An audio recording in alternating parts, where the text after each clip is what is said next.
Hi everyone, welcome to my channel. In this video, I will give you an update on my current job as a self-taught software developer.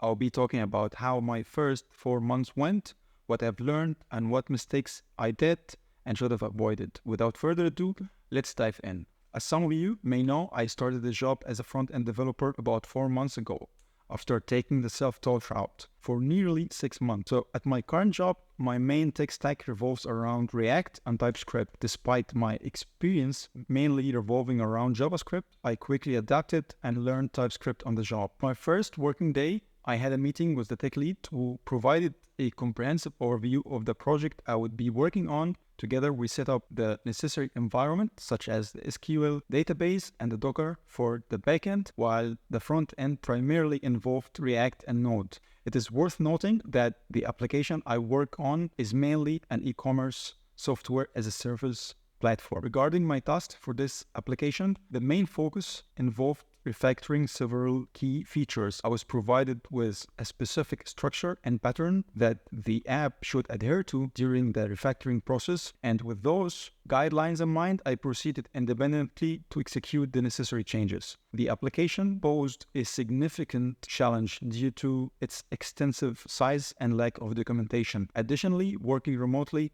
meant that immediate access to other developers on the team was not feasible, which further compounded the situation and triggered imposter syndrome. The overwhelming nature of the code base made it difficult to understand or distinguish the functionality of each component, as everything was interconnected. Any modification to one component would often initiate changes in other components or result in errors. Recognizing the need to proceed cautiously, my priority became comprehending all aspects of the features I was tasked with refactoring.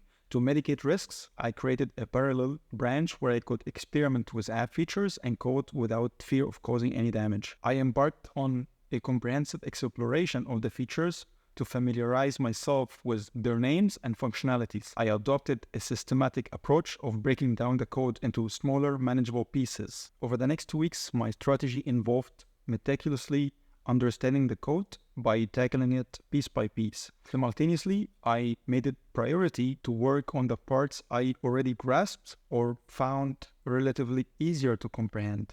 To aid my understanding and documentation, I maintained a notebook where I recorded all relevant information about the code. Additionally, I created a flow diagram that visually depicted each component and its interdependencies. This diagram helped me identify the components with the fewest dependencies, allowing me to mark them as initial straightforward tasks. At the end of the first week, I submitted my initial pull request, which fortunately was accepted with only few requested changes. During the subsequent month, I continued my exploration of the code base. This involved documentation, creating charts, and establishing connections between different components. Whenever I encountered areas of confusion, I sought guidance from my tech lead and other developers on the team. Gradually, I began to feel more comfortable with the code base, which resulted in 2 additional successful pull requests and the successful completion of my first 2 sprints. Following this, I received a new task to collaborate with a team on building a brand new software as a service product from scratch. This initial month of refactoring the existing app served as a valuable preparation, as it allowed me to adopt a similar structure for the new application. However, this new product presented a greater level of complexity, featuring numerous additional features. Upon reading the comprehensive requirements for all the deliverables, I was once again overwhelmed. It felt as I were starting from scratch, attempting to comprehend the intricacies of the API and the data models created by the backend team, and trying to understand how to utilize them as a front-end developer. Given the circumstances, I had no choice but to return to the drawing board. I broke down everything into smaller, more manageable pieces and created charts to visualize interconnections between each feature. The process proved frustrating, especially since I often struggle with imposter syndrome. Being surrounded by team members with years of experience made everything seem so natural to them. 1 month into the new project, I began to piece things together, and the overall picture became less vague and more clear. At this stage, we continued regular work on the application.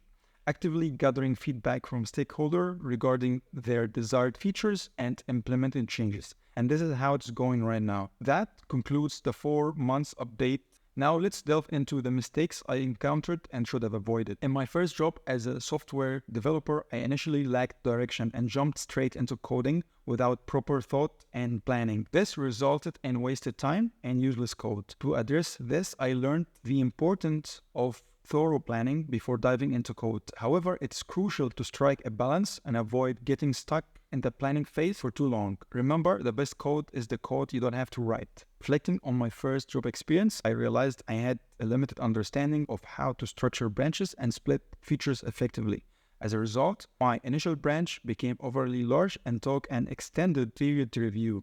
Similar to my first mistake, I learned the importance of planning how I will split my branches before writing code. This approach saves considerable time in the long run. I used to experience quick panic whenever encountering errors or bugs, fearing that I had ruined everything. However, I gradually learned that encountering bugs and errors on a daily basis is a natural part of the development process. It is essential to remain calm and recognize that facing such challenges is normal without assuming that something catastrophic has occurred. So that wraps up today's video, and I hope you found it valuable. Please share your thoughts and questions in the comments section. Signing out. Peace.